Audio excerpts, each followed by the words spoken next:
Hi everyone and welcome to session 15. The topic is conditioned reinforcement. I'm going to go ahead and freeze the camera here, so bear with me.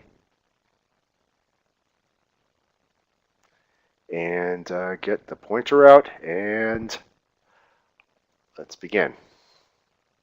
Now I mentioned to you before several sessions ago the notion of reinforcers fall into several categories. We could certainly have unconditioned reinforcers, the one which are closely tied to our biological survival, food, air, water, those sorts of things, reproduction.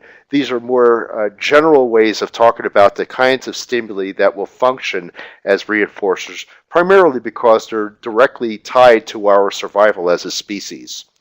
We also note, though, that there are stimuli that can be used to increase the frequency of response, that they themselves are not tied directly to biological survival, but through their association or through their proximity, they come to serve as reinforcers based on how they are related to unconditioned reinforcers.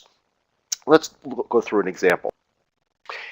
If I am food deprived for a period of time and I go into a restaurant, it is a given that food will probably serve as a reinforcer, all things considered, that I'm at a restaurant that I really like, the food is really good, and I have money in my pocket, and all those things are considered. Therefore, food will function as a fairly effective unconditioned reinforcer. Now, one of the things that we get when we go into a restaurant is actually a menu to order from. Now, the menu in and of itself is not an unconditioned reinforcer. There's not much you could do with it. You can't eat it. You can't digest it. But the fact that getting food oftentimes is done by ordering off of a menu establishes that menu as a very powerful conditioned reinforcer. And what's interesting about this is that the more food deprived you are of that unconditioned reinforcer, the more you will seek out to gain access to that conditioned reinforcer. The hungrier you are, the more behavior that is related to getting a menu. You might ask for a menu, you might get up and grab a menu. Whatever the case may be, the menu becomes a powerful reinforcer as a conditioned reinforcer that maintains menu-seeking behavior. The more food deprived you are, the more you're going to look for that menu. But what happens is that over time, as you eat the meal and you continue to eat and eat and eat, and you basically gorge yourself, and now you're totally satiated, you're filled up on all this really good food, and then the waiter comes over and brings you the same menu you saw about 30 minutes ago. Now, 30 minutes ago, you were food deprived, and that menu served as a reinforcer, and if you didn't have the menu, you'd go out looking for it. But now that you've got a full stomach, when the waiter brings over a menu to you and says, would you like to order a dessert? And they say, absolutely no way. And it certainly does not maintain a lot of menu-seeking behavior once you've eaten a full meal. So what we're seeing here then is that the conditioned reinforcer, the menu, will quickly lose its reinforcing efficacy if it's repeatedly presented alone or you are no longer food deprived. So two things happen here. Number one, if you're no longer food deprived, the menu will not really serve as a very powerful conditioned reinforcer until you're food deprived again. Or if that menu is no longer paired with getting food, then it's no longer going to serve as a reinforcer. Okay? What we find out also is that if you want the conditioned reinforcer to be effective, you want to make sure that they are deprived of that unconditioned reinforcer. Again, we have here foreign restaurant menus is a good example. Foreign currency is also another very good example of that. Foreign currency will only work when you're in that particular country. So for example, if we go to Canada, we have Canadian money. We could certainly use Canadian money over there and get what we need to buy and so forth. But when we bring that same Canadian money back to the US and try to use it in one of the machines or go somewhere and use it and people say, sorry, we don't take that kind of currency here, well then Canadian money really does not have a whole lot of reinforcing efficacy, which is why we all don't go seeking out to try to change our money over to Canadian money. We certainly do so when we come back to the US, but when we go overseas, we use that money as it's established within the context of the country in which that's particularly used. Now, obviously, one of the things that happened over the years is that to be more exchangeable, that it could be used in multiple settings, you have something like the euro, which wasn't just looking at one type of kind of currency. Now you got one currency that's more utilized and could be used across various types of setting. In that sense, it's much more of what we call a generalized reinforcer, something we're going to talk about shortly. The main thing to note here is that condition reinforcers can be extremely effective in maintaining very large sequences of behavior when it's not practical to reinforce every behavior with unconditioned reinforcers such as food and so forth. In other words, we are maintained on long strings of behavior for long periods of time which have nothing to do with unconditioned reinforcers. What maintains those behaviors? By the way, these are also sometimes referred to as secondary reinforcers, conditioned reinforcers. Okay? So when we talk about generalized reinforcers, we're really talking about cases in which conditioned reinforcers are paired with more than one unconditioned reinforcer or other conditioned reinforcers. Again, when we have a narrow range of options available for conditioned reinforcers that you could only use one currency in one country and it's not being able to be used in another country, those conditioned reinforcers are somewhat limited. But when you could actually use the euro, whether you're in this country or that country or that country, that makes it much more generalized that it could be paired with more than one kind of reinforcer. Okay? And also, in the same sense, a menu is a conditioned reinforcer that is used only under a very specific narrow set of circumstances that it could actually maintain behavior. In particular, it maintains the behavior of asking and seeking a menu when you're food deprived at a particular restaurant. But what happens in a situation when you're no longer food deprived? Menus and things that are associated with that particular unconditioned reinforcer are no longer effective. Generalized reinforcers are very effective because they are paired with many different other kinds of conditioned reinforcers. So even after a big meal, you may say, no, I don't want to see a menu, and somebody says, well, in that case, would you like, in that sense, I could give you a free pass to go to a movie, or I could give you a free pass to do such and such. Even though you're food deprived, this pass could actually be used under another set of circumstances. This is why, by the way, money, currency, credit cards are so effective generalized reinforcers, because we use credit cards and money not only to get access to food and other kinds of important reinforcers, but even when we have all the food that we could possibly eat, we also find that we could still gain access to other kinds of reinforcers that are out there. Okay. The other thing is that we could intersperse very carefully these conditioned generalized reinforcers without having to deliver the unconditioned reinforcer all the time. And a lot of times we do this in our culture, and I'm going to go through many examples of how we have used generalized reinforcers. And by the way, token economies and token reinforcers fall into the same category. These are nothing more than stimuli that are paired with the guarantee that later on these stimuli can be exchanged for reinforcement. And it turns out, within our culture, the development of our species, token reinforcement was extremely important in the evolution of our species. And I'm going to go through an example of that, how we actually have evidence that one of the very first methods of communication and exchange of reinforcers were actually token reinforcers in cultures. Okay, so when we actually see a chain of behaviors, and I'm going to go through this, we find that as behaviors go through a sequence of one behavior followed by another behavior followed by another behavior, these behavioral events seem to be a behavioral stream of stimuli that have dual functions. A stimulus could actually serve as a reinforcer for the response it follows, or it could be an SD for the response it precedes. And what I'm going to show you here is how stimuli, when they are arranged within a sequence, they could actually carry and have two properties, not just one property. Now, the way we study this in the laboratory is to arrange a type of reinforcement schedule called a chain schedule of reinforcement. This is how we study sequential behaviors in the labs. And on a chain schedule, reinforcement is delivered at the completion of a fixed sequence of schedules, and each schedule has its own unique discriminative stimulus. Okay?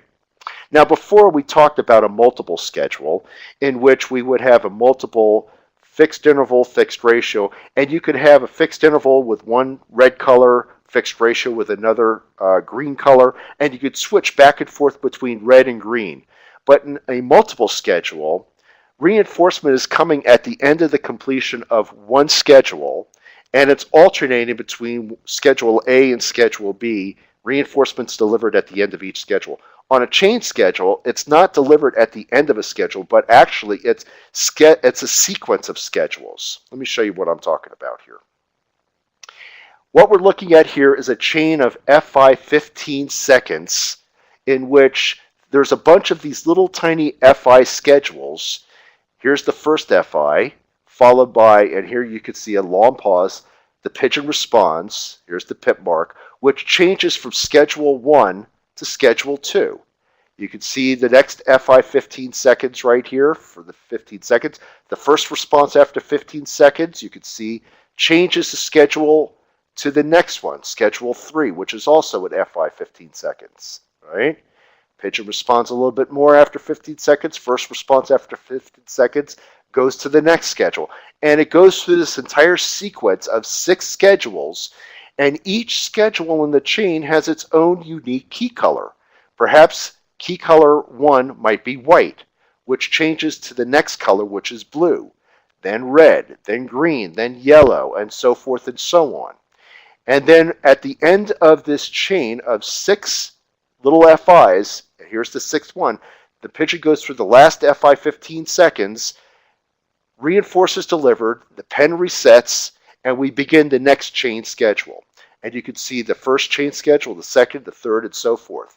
Now, what should actually be pretty obvious by looking at this is look what happens by the time you get to the very last color or the last schedule in the entire sequence. Look what happens to the rate of responding. As time passes, it's getting closer and closer to reinforcement, and rate of responding of key picking is picking up, getting faster and faster and faster until reinforcement's delivered. In this sense, we see that the highest rate of responding is occurring with this color right here. Whatever schedule 6, that last FI 15 seconds, whatever that color is the one that seems to be giving rise as a discriminative stimulus to the highest rate of behavior. And why might that be? Well, it's pretty obvious. This color basically is the one that is closest in proximity to positive reinforcement. In that sense, we would probably hypothesize that the color number 6 for schedule 6 here, and we see it there, and we see it here, and here, and here, we could probably say whatever that color is probably the most reinforcing color, mainly because of its proximity and its pairing with unconditioned reinforcement. So therefore, if it holds true that 6 is the most powerful conditioned reinforcer, then it must hold true that number 1 must be the least reinforcing color. Why? Because it's furthest in proximity from from the ultimate reinforcer. And you can see what happens every time color 1 comes up after reinforcement's delivered. What happens when 1 is available? Here, and here, and here.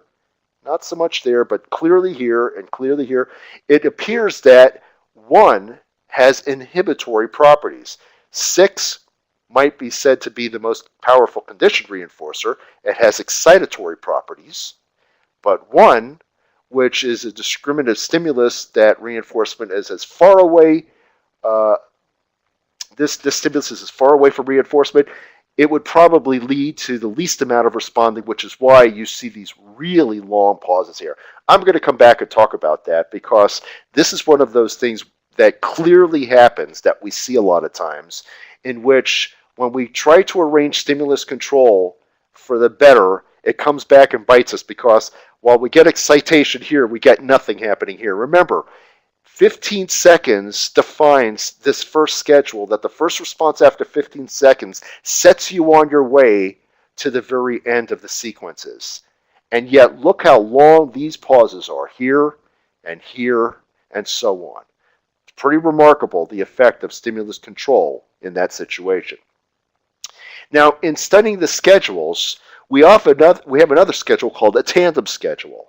Now, a tandem schedule is a chain schedule in the sense that a reinforcer is delivered at the completion of a fixed sequence of schedules, but unlike a chain schedule in which each schedule has its own unique, different discriminative stimulus, each time in the tandem schedule there's a change in schedule, the color stays the same. We use this as a control procedure in the sense that when you look back over here, the tandem schedule is an FI 15 seconds times 6, and the vertical lines also indicate here every time there's a schedule change. Up here, these little vertical hash marks indicate not only a schedule change, but a change in key color. Okay? Down here, every time you see these pip marks, what you're really seeing here is only a change in schedule, not in change in key color, because the key color stays the same throughout the entire sequence. And in this way, we could compare patterns of responding under chain to tandem, and if we see any differences between performance here and over here, it could only be due to the stimulus control condition. Why? Because the frequency of reinforcement in terms of the contingency is the same between these two conditions. And you could clearly see there's a difference between chain and tandem schedules. Chain schedules exert the stimulus control of an excitatory response. After reinforce is delivered, now you have what seems to be basically an inhibitory type of a stimulus. And for all sakes and purposes, this key color is as far away from reinforcement, and this is really a big time S delta. When you eliminate the stimulus control across the different sequences here, look what happens to the behavior. Okay? In fact, what ends up happening here is you have no more post-reinforcement pause. Right after reinforcement is delivered, they're automatically responding. And what it really looks like is rather than these little tiny like scallop types of behaviors in here, what it looks like is like one big fixed interval, 90 seconds, because from the pigeon's perspective, that's what it is.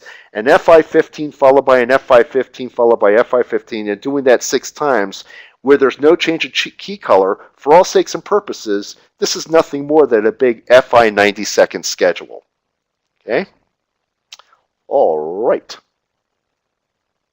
Let me show you how real pervasive this effect is in terms of having a fixed sequence of stimuli within a chain schedule.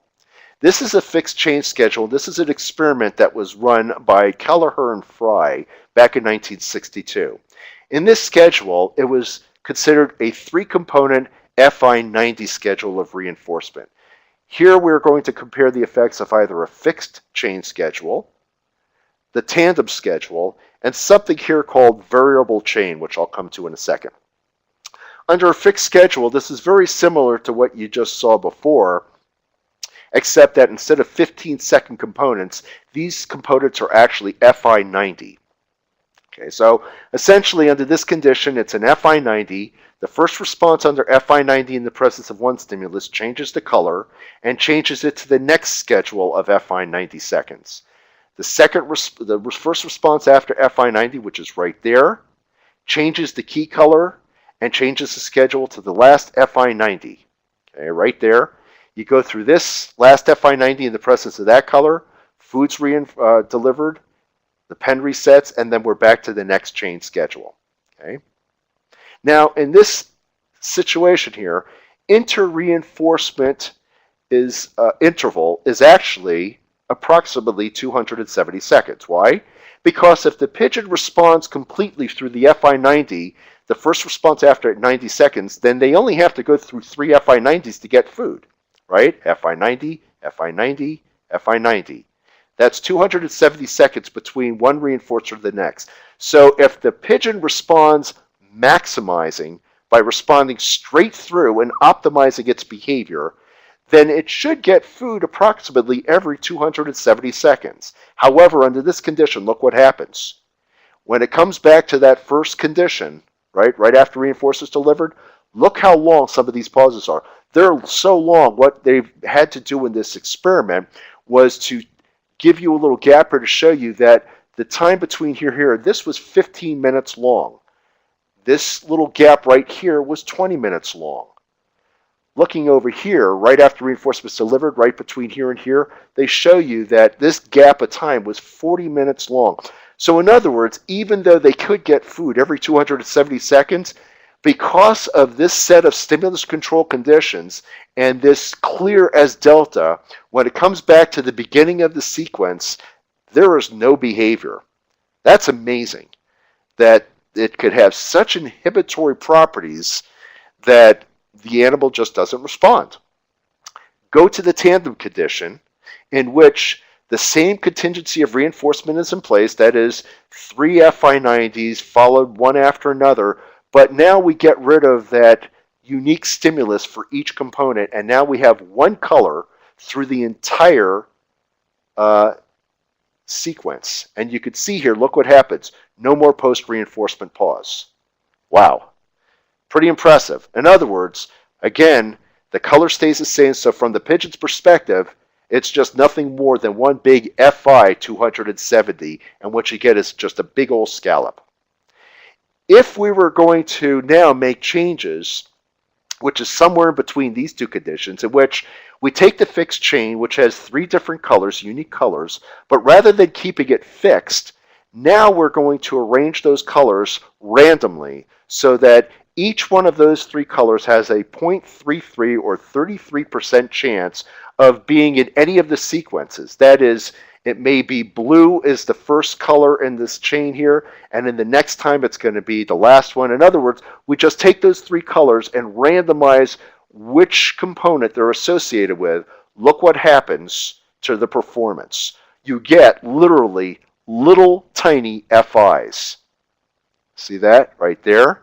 In other words, what you get when food is delivered under an FI90, which is what happens in this last component over here, you essentially have each color has been paired with food delivery, so you get each one makes its own little FI pattern.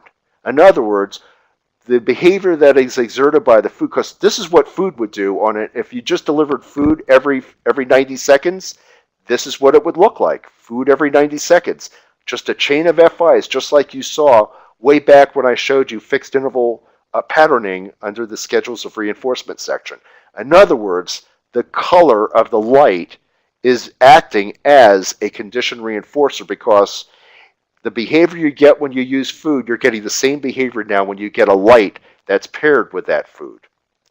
What this kind of tells you is that a lot of times we have sequences of behavioral repertoires that we expect to see out of many of our consumers, and they go through it again and again and again, day after day after day. The same stimuli, the same reinforcers, you put work in front of them, you put an activity in front of them, and they don't get reinforcement until the entire sequence is done.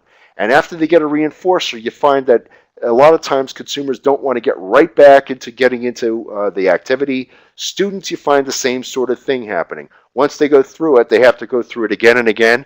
There's a very, very low rate of responding when it comes back to have to start the sequence again. And we oftentimes refer to this as non-compliance, procrastination, so forth and so on. We come up with a lot of excuses, and we put the cause inside of the person a lot of times. They're just lazy. They can't move off the spot. They just can't seem to get up and go, and so forth and so on. And then we find that it's actually because of this condition that reinforcement is forthcoming, but it's a long way down the line. But even more so, reinforcement has never occurred in the presence of this stimulus. Look what happens when you just simply vary where that conditioned reinforcement is going to be paired. And look what happens to performance. Procrastination goes away. Non-compliance goes away. In other words, we take the cause and we turn it inside out. The cause of these things are not to be put inside the person behaving, but it's simply placed into the contingencies of reinforcement, and in this situation, the stimulus control conditions under which these contingencies are exposed to the individual in question. Okay, by the way, you could get a lot of use out of this, and I could tell you, simple verbal praise and giving, thumbs up and pats on the back throughout while an individual is engaged in an activity really makes a huge difference. This is so important to teach staff to reinforce frequently, reinforced often as much as possible, and most importantly, variable. Variability is the key to just about everything that's going to make behavioral programming good. Fixed schedules, fixed sequences are there oftentimes used for staff convenience because it's just easier to not have to change anything that you have to do as a staff person. Just do the same old day after day. On the other hand, it leads to this kind of a situation. We really want to teach staff to provide variable reinforcement and variable stimulus control so that we don't set up inhibitory situations. All right then. Now, something else we could actually do in some schedule situations is something called a second order schedule, in which we treat these little components as a unitary response that's reinforced according to another schedule of reinforcement. For example, let's go back to our FI90 that we just saw here in Kelleher and Fry. We had an FI90 followed by an FI90 followed by an FI90. Whether we're talking about fixed chain, tandem, or variable chain, we simply have 3 consecutive fixed interval schedules, and one of the ways we could use a shorthand is to describe this is an FR3 of FI90. Okay, that is, we have to go through the first FI, followed by the second FI, followed by the third FI. Reinforcements delivered. Now, amongst the things that we could actually do in this situation on second order schedules was over here, we had a color associated with the first component, and then the second color associated with the second component, a third color associated with the third component. Okay? In this situation over here, all the colors remain the same. That's the tandem condition. It's a way that we can study stimulus control. But what we could also do in this situation is that after each component chain, here's the first FI90, right when the first component changes to the second component, the key color stays the same, but we make a little signal here to indicate that a new schedule is in place by doing what's called a brief stimulus presentation. And that's what we're talking about here, what we call a paired brief stimulus. That is, a brief stimulus is presented at the completion of each unit schedule, including the terminal component. So, in doing this, what we could set up is a situation in which each schedule component has a brief flash of a light each time until the very end. I'm going to show you how this actually works in a very famous study by Finley and Brady. Finley and Brady in 1965 looked at the facilitation of large ratios using chimpanzees as subjects. In phase 1, in the presence of a red light that was on in the chamber, the reinforcement schedule was FR 4000. Yep, you guessed it. 4,000 responses on a lever will get you one little banana pellet of food. Okay? That's a lot of behavior for a very measly little positive reinforcement. And as you could well imagine, under these conditions, eventually you might be able to get the chimpanzee through it, but you don't get a whole lot of maintenance here. In fact, you get very poor maintenance of having to do 4,000 responses for one little bit of food. But in the second part of this experiment, Jack Finley actually set up a second order schedule in which after 400 responses in the presence of a red light, the light flashed from red to green for about 0.75 seconds and then back to red. So you're going along on your FR, you do 400 responses. After 400 responses, this red light changes to green for about a second and changes back to red. You do another 400 responses, the light changes from red to green for about a second, back to red. And you do this 10 times, and the 10th time you do this, on the very last FR 400, the light changes from red to green, and then food is delivered. Okay, so what you got is an FR10 of FR400. It still is the same contingency of reinforcement here. This requires 4,000 responses. This requires 4,000 responses. Only difference is there's only one light going on here. Over here, every 400 responses gives you a brief little flash of a light, and that green light is paired with positive reinforcement at the very end. And when you do that, now you could actually sustain responding here that you couldn't do over here. Okay? In the third phase of this experiment, they went from FR400 to FR4000.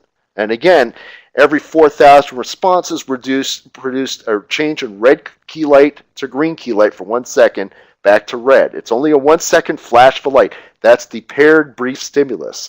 And you do this every 4,000 responses 10 times, and now you could also sustain these number of responses. So here, 4,000 responses required, no go. Here, 4,000 responses required, absolutely sustain the behavior only by producing conditioned reinforcement. And here, not only could you do 4,000 responses, you could do 40,000 responses. That's 4,000 times 10. 40,000 responses that can be sustained using conditioned reinforcement or paired brief stimulus, right? Now, what's interesting about this is this only works with paired. You could have something called a non-paired condition in which we do the same arrangement in which here FR10s are being followed red light, green light, doing this all the way through. But on the very 10th one, instead of flashing a green light and pairing that with food, the very last one is going to be a yellow key light. So under the non-paired condition, which is here, if we were to run that, we would basically do an FR10 of FR400 where the first 9 of those FR400s are followed by a green light, but on the very 10th one, it's going to be a yellow light that's paired. And when you do it under those conditions, behavior breaks down almost instantaneously. Okay, why? Because green light is no longer paired with food, yellow light is.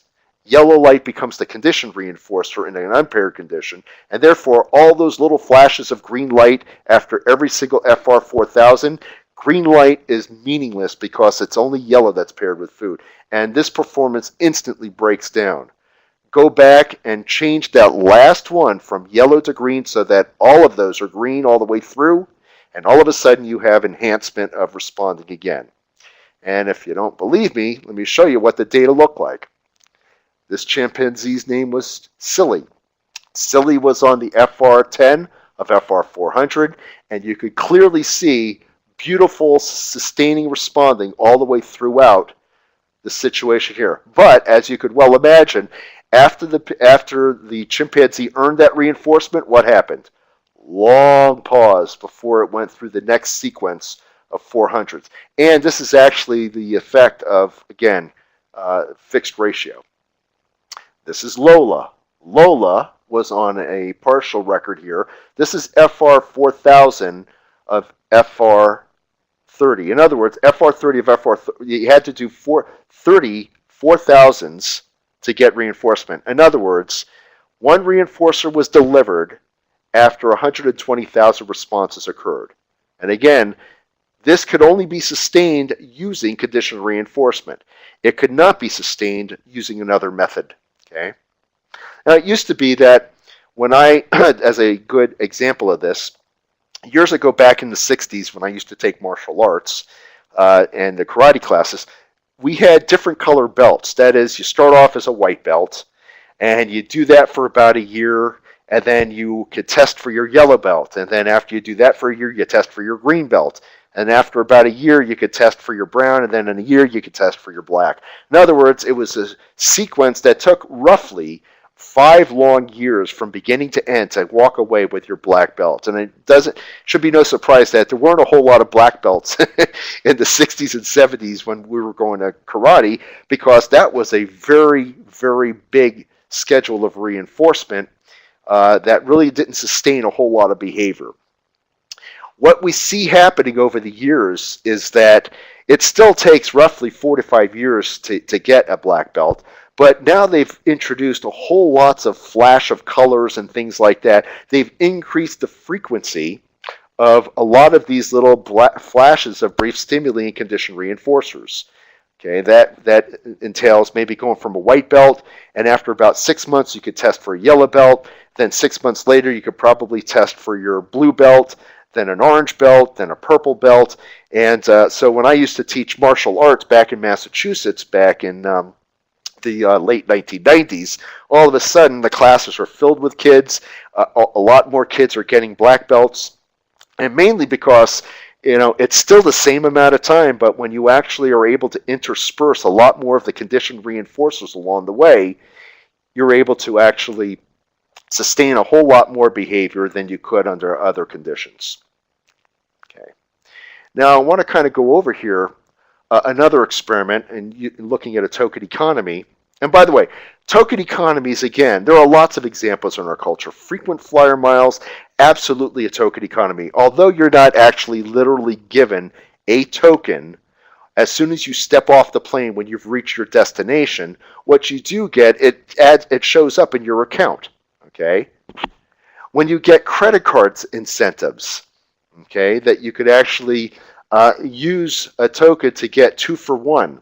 Okay, martial arts, all of these things, these are token economies. We certainly use token economies when we give awards in the military, because that's what these medals are. These are tokens given for a particular kind of behavior that are oftentimes paired with certain kinds of privileges that you have when you go back on base, that certain things that you could do, orders that you could give, and so forth. And they are also associated with increases in perhaps salary and advancement and opportunities, whether we're talking about tokens, whether we're talking about a bachelor's degree versus a master's degree versus a PhD and so forth, or even a board certification in behavior analysis.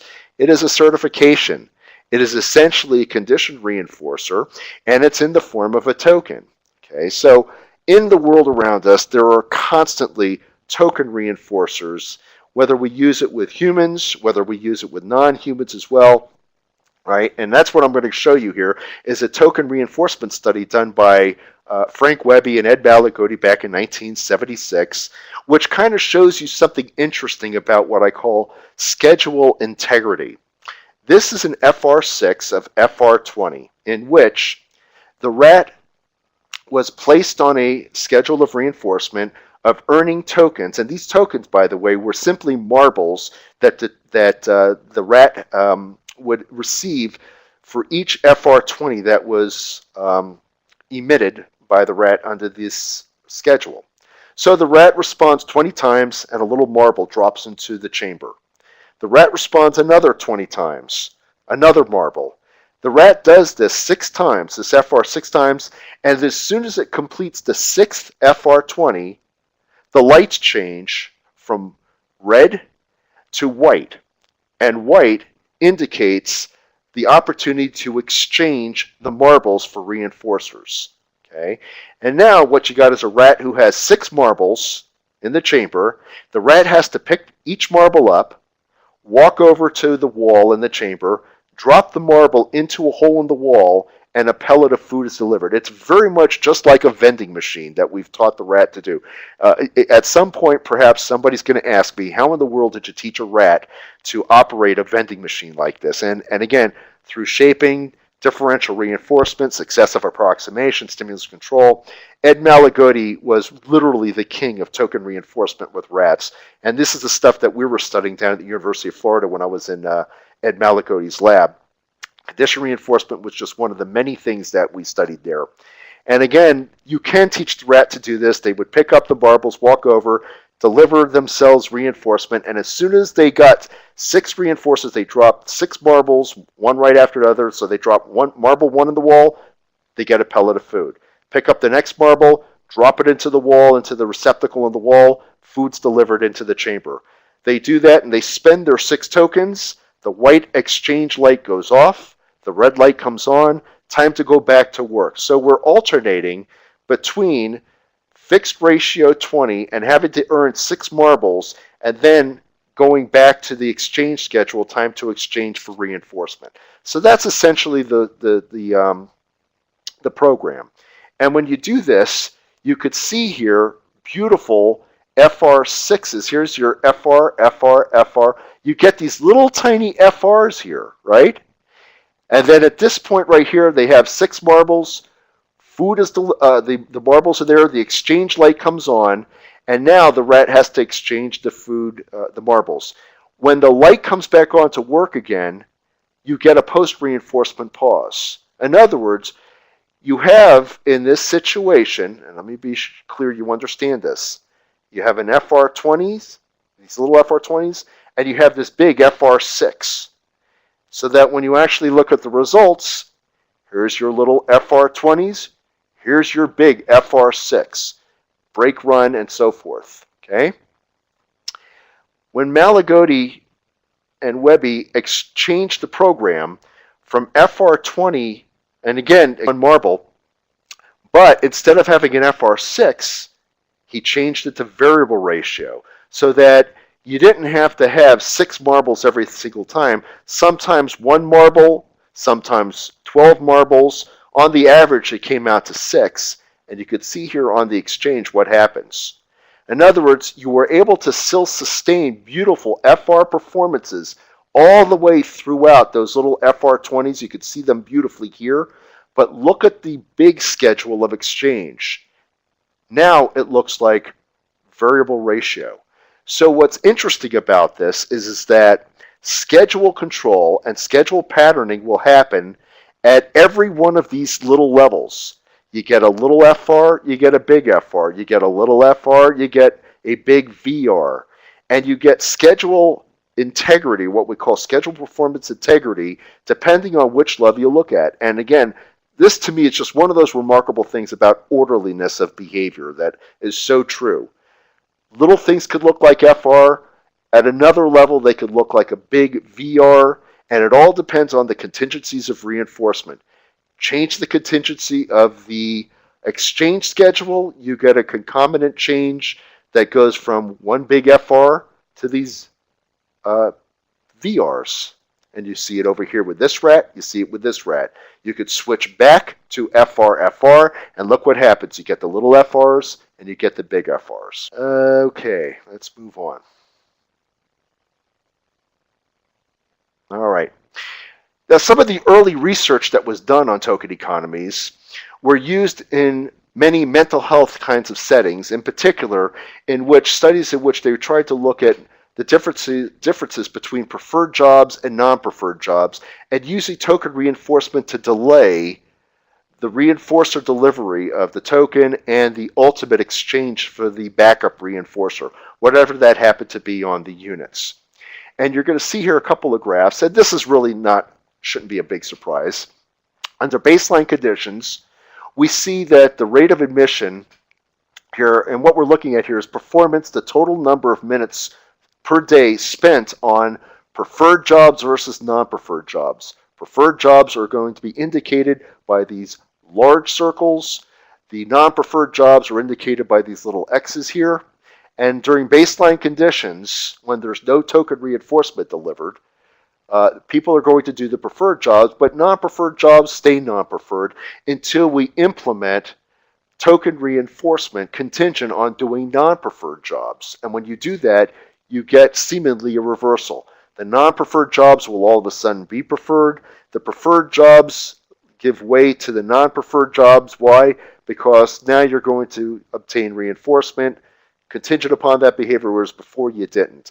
When you take away reinforcement, non-preferred activities go down and preferred jobs come back up.